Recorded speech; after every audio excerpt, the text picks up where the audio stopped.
प्रभु यीशु मसीह के नाम में आप सबको सलाम। आज इस वीडियो का टॉपिक हमें मिलेगा विलाप गीत, उसका 3 अध्याय 31वां वचन। वहाँ पर लिखा है, प्रभु मन से सदैव उतारे नहीं रहता। हमारे यहोवा परमेश्वर की इतनी सारी खासियतों में से ये भी उसकी एक खासियत है कि वो हमें अपने मन से सदैव उतारे नहीं रहता।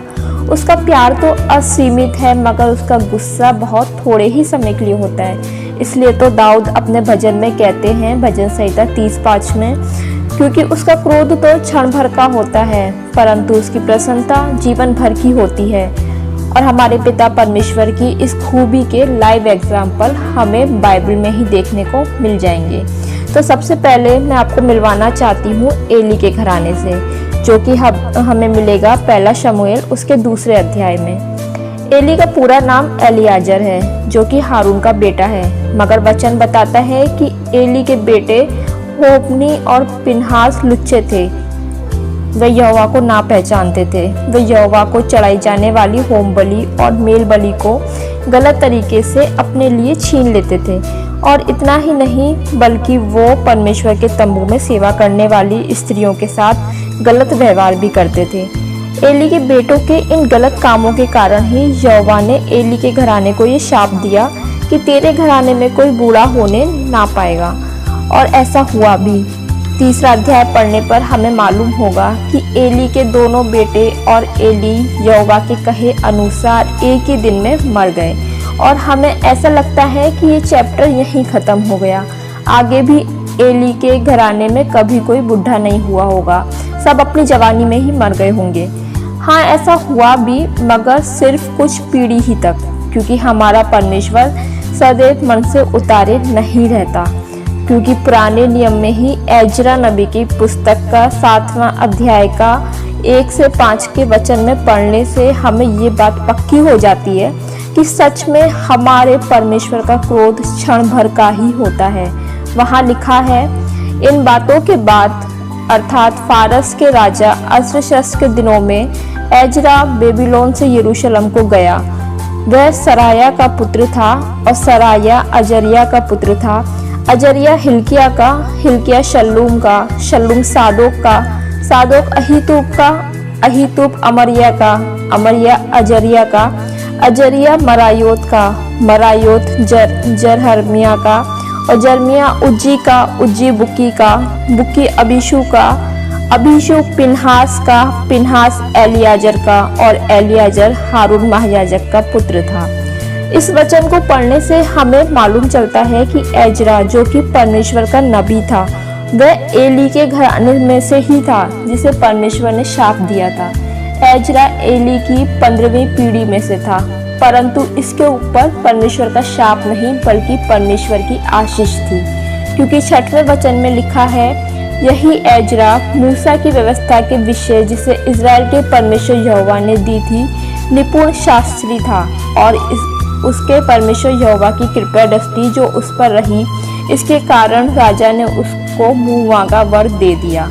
और यही एजरा बेबीलोन की बंधुआई से लौटकर यरूशलेम में परमेश्वर के टूटे हुए भवन को दोबारा से बनवाने पाया। यही एजरा पहले और दूसरे इतिहास का लिखने वाला भी बना। एजरा के साथ परमेश्वर की आशीषें थी, मगर ऐसा नहीं था कि परमेश्वर का दिया हुआ शाप यूं ही चला गया। या वचन बताता है कि यहोवा ने शाप को कुछ पीढ़ी तक ही या फिर कुछ समय तक ही सीमित किया हुआ है। व्यवस्था विवरण 23 उसका 2-3 वचन पढ़ेंगे। वहाँ लिखा है, कोई कुकर्म से जन्मा हुआ यहोवा की सभा में ना आने पाए, किंतु 10 पीढ़ी तक उसके वंश का कोई यहोवा की सभा में ना आने पाए। कोई अमोनी व मोआबी यहोवा की सभा में ना आने पाए, उनकी 10वीं पीढ़ी तक का कोई यहोवा की सभा में कभी ना आने पाए। मतलब परमेश्वर ने शाप को 10 पीढ़ी तक ही सीमित कर दिया। ठीक ऐसा ही हुआ था एली के घराने के साथ भी, क्योंकि पहले तो यहोवा के वचन के अनुसार उसके दोनों बेटे होप्नी और पिनहास युद्ध में मर जाते हैं, और बाद में एली की 10वीं पीढ़ी में जन्मे अहीमेलेक, जो अहीतूब का बेटा था, और उसके घराने के सब लोगों को राजा शाऊल मार देता है। क्योंकि अहीमेलेक याजक ने राजा दाऊद की, जब राजा दाऊद शाऊल के पास से भाग आया था, तब राजा दाऊद की रोटी और गोलियत की तलवार देकर उसकी मदद करी थी। इसी बात से गुस्सा होकर राजा शाऊल ने अहीमेलेक याजक और उसके सारे घराने को मार दिया। परंतु अहीमेलेक याजक का एक बेटा एब्यातार नाम का एक बेटा बच निकला और वह राजा दाऊद के पास भाग गया। बस यहीं से एली के घराना परमेश्वर के शाप से छूट गया। आगे एब्यातार से योनातान पैदा हुआ, जिसे राजा सुलेमान ने याजक पद से हटा दिया था। वहीं दूसरी तरफ अहीमेलेक के दूसरे बेटे सादोक के वंश से एजरा नबी उत्पन्न हुआ, जिसे परमेश्वर ने अपना भवन बनवाने के लिए इस्तेमाल किया। एली के बेटों के कामों की वजह से एली के घराने को शाप मिला, मगर एजरा की धार्मिकता की वजह से वो शाप आशीष में बदल गया, क्योंकि हमारा परमेश्वर सदैव मन से उतारे नहीं रहता। वचन बताता है कि वो हमें क्षमा करने के लिए तत्पर रहता है। पूरब से पश्चिम जितने दूर हैं, परमेश्वर ने हमारे अपराधों को हमसे उतनी ही दूर कर दिया है। जैसे एली के घराने के शाप को यहोवा ने भुलाया, ठीक वैसे ही उसने याकूब के बेटे यहूदा के घराने के साथ भी किया था। यहूदा के 3 बेटे थे, एर, ओनान और शैला। एर की पत्नी का नाम था तामार, मगर एर को यहोवा ने मार डाला, क्योंकि वो यहोवा के लेखे में दुष्ट था।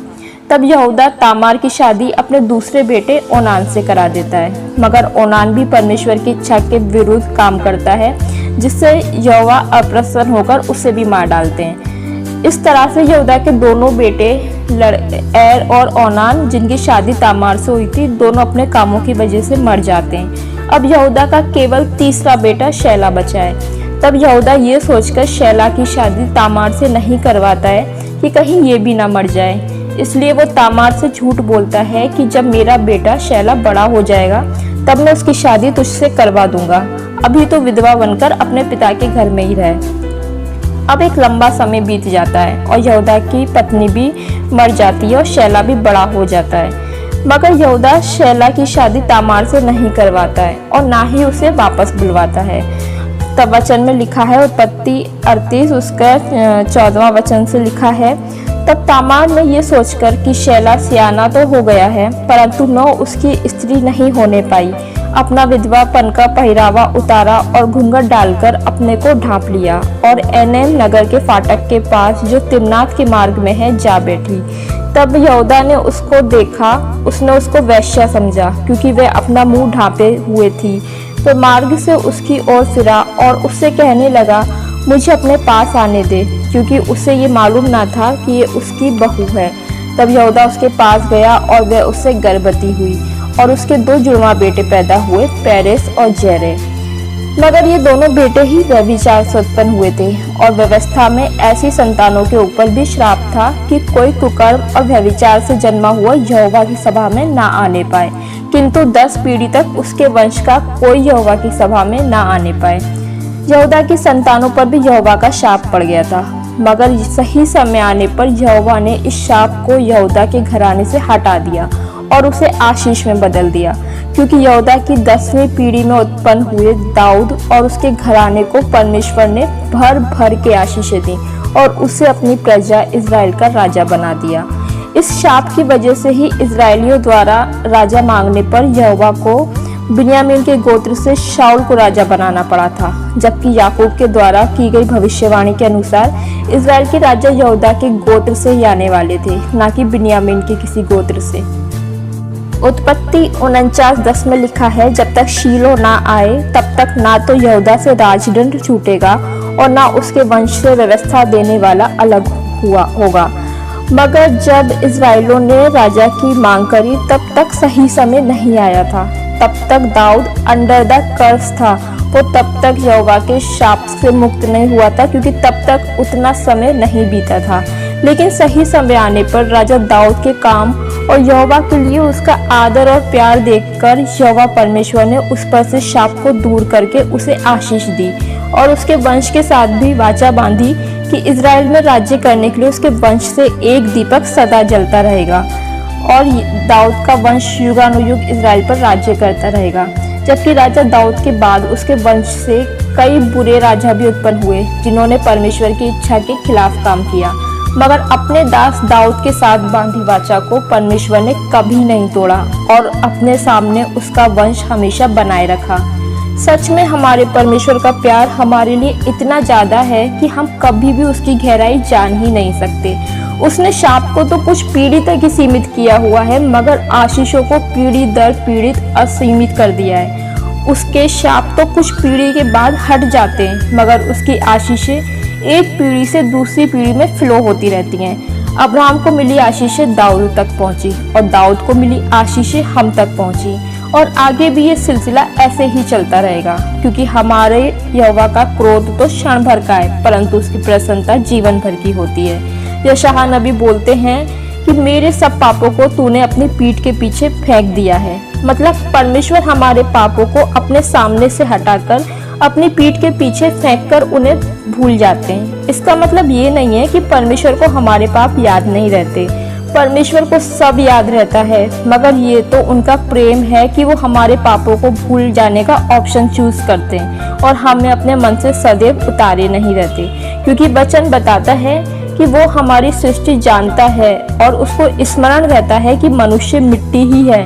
परमेश्वर को ये याद रहता है कि हम मिट्टी से बने असिद्ध इंसान हैं, जिनमें बहुत सी कमजोरियां हैं, कमियां हैं, खामियां हैं। इसलिए वो हमेशा हम पर अपनी करुणा बनाए रखते हैं। लेकिन इसका ये बिल्कुल मतलब नहीं है कि हम परमेश्वर की करुणा और उसके प्रेम का गलत फायदा उठाएं और अपने पापी नेचर का बहाना बनाकर हमेशा पाप करते रहें, क्योंकि यहोवा के हाथों में पड़ना भी भयानक बात है। आज के इस वचन के द्वारा हम सबको आशीष मिले। परमेश्वर के नाम की महिमा हो। आप सबको जय मसीह की।